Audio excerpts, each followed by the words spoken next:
بھائی میں نے آپ کا نمبر فیس بک سے لیا ہے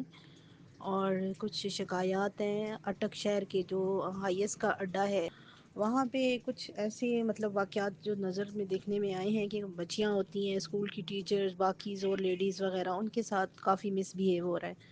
ایک تو یہ کہ آلریڈی جو ہے فرنٹ سیٹ انہوں نے اپنے کسی کو دینی ہوتی ہے تو جو کہ ابھی تک وہ پہنچا ہی نہیں ہوتا اور پہلے ہی جی جو ان کا من پسند بندہ آئے گا تو وہ اس کو دیں گے۔ اور اگر کسی کو وہ دے پہلے تو لیڈیز کو کھڑا رکھتے ہیں کہ جی دوسری سواری آسی تو تسی تاں بے ہوس ہوتے یا پھر بیٹھے ہوئے اٹھا دیتے ہیں تو کھڑا رکھتے ہیں، کافی دیر کھڑا رکھتے ہیں، اور نہیں تو بیٹھے ہوئے بھی اٹھا دیتے ہیں کہ جی چلیں جی دوسری دو سواریاں آ گئی ہیں اب آپ اس پہ بیٹھ جائیں، پچھلی جو گاڑی آ رہی ہے اس پہ بیٹھ جائیں، یا پھر جی دوسرا زنانہ کوئی نہیں ہے تو پیچھے پرنی بھی ہے اس سے تیار ہے۔ مینلی یہ ہے کہ جو پیسنجرز لیڈیز جنہوں نے جی ٹی روڈ سے جانا ہوتا ہے ان کو یہ کہہ کے بٹھا دیتے ہیں کہ ہاں جی یہ جی ٹی روڈ تو ہی جیسی،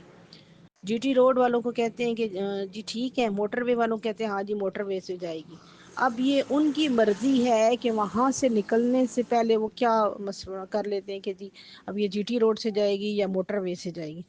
آدھے میں پہنچ کے پھر ان کو خیال آتا ہے کہ جی یہ تو ہم نے موٹر وے سے جانا ہے یا جی ٹی روڈز میں جانا ہے، جو کہ مس انڈرسٹینڈنگ ہو جاتی ہے اور لیڈیز بہت زیادہ پریشان ہوتی ہیں کہ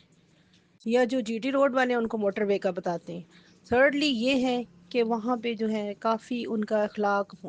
نازیبا حرکات موومنٹس ان کی ہیں، ان اور آؤٹ ان کا بڑا ہی غلط قسم کا ہے، ایک دوسرے کو بلانا بدتمیزی سے لیڈیز کو، اور پھر ان کو دیکھ کے کافی تمسخرانہ انداز سے آوازیں کسنا، ایک دوسرے کو طنز کرنا، مینس کہ کچھ ایسی چیزیں ہیں جو کہ ہم آپ کو اس میں بھائی بیان نہیں کر سکتے، لیکن لیڈیز کے حوالے سے اس اڈے میں بہت ہی غیر مہذب اور غیر شائستہ قسم کی موومنٹس ہو رہی ہیں۔ لیڈیز کا بالکل احترام نہیں ہے، چاہے لڑکیاں ہیں، چاہے عورتیں ہیں، چاہے بچیاں ہیں، ان کو کافی دیر وہاں پہ کھڑا رکھتے ہیں یا اتار دیتے ہیں، یا ان کی کوئی من پسند کوئی دوست یار آ جائے اس کو بٹھا دیں گے، یا بیٹھے ہوئے لوگوں کو اٹھا کے ادھر بھجوا دیں گے جی دوسری گڈی ویسی نہیں جی موٹر وے تے جی ٹی روڈ تے وے نہیں پی ہے، تو وہ بیچاری گھنٹوں یا تو وہ کھڑی رہتی ہیں یا پھر چپ کر کے اتر جاتی ہیں، پیسے دیے ہوئے واپس کر دیتی ہیں۔ مین باتیں تین ہی ہیں کہ جی ان کا اخلاقیات بہت ہی گرا ہوا ہے، بیٹھی ہوئی لیڈیز کو اٹھا دیتے ہیں، سیٹیں نہیں دیتے، جی ٹی روڈ والوں کو موٹر وے کا بتاتے ہیں، موٹر وے والوں کو جی ٹی روڈ کا بتا کے غلط قسم کی مس پرسیپشن پیدا کر کے بٹھا لیتے ہیں، اور آدھے راستے میں جا کے پتہ چلتا ہے کہ جی یہ تو اس راستے پہ جا رہی ہے، تو لیڈیز بہت زیادہ پریشان ہوتی ہیں۔ تو کائنڈلی اس جو اٹک شہر کا جو اڈا ہے ویگنوں کا، اس تو برائے مہربانی اس پہ آپ کوئی کام کریں تاکہ لیڈیز آپ کو ساری عمر دعائیں دیں، اللہ تعالیٰ آپ کو خوش رکھے، تو یہ پلیز اس اڈے پہ کام کرنے کی سخت ضرورت ہے۔ وعلیکم السلام بیٹا، آپ کی آواز مجھ تک پہنچ گئی اور ایوان بالا تک پہنچانے میں کسر نہیں چھوڑوں گا، لیکن منو مٹی تلے دب گئے وہ محمد بن قاسم جو کہاں سے پہنچے اور بیٹی کا مسئلہ حل کیا۔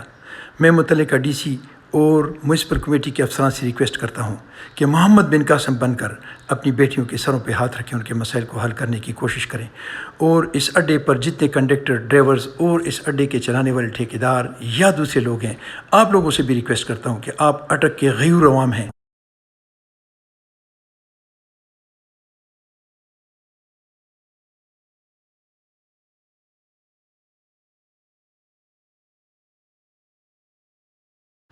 اور گھر میں اصل ایشو آپ کی جو تھا بیٹیوں کی بے حرمتی ہو وہ جائے۔ تو میں آپ السلام سے علیکم آلریڈی ورحمۃ ڈسکس کر اللہ چکا ہوں، وبرکاتہ۔ لیکن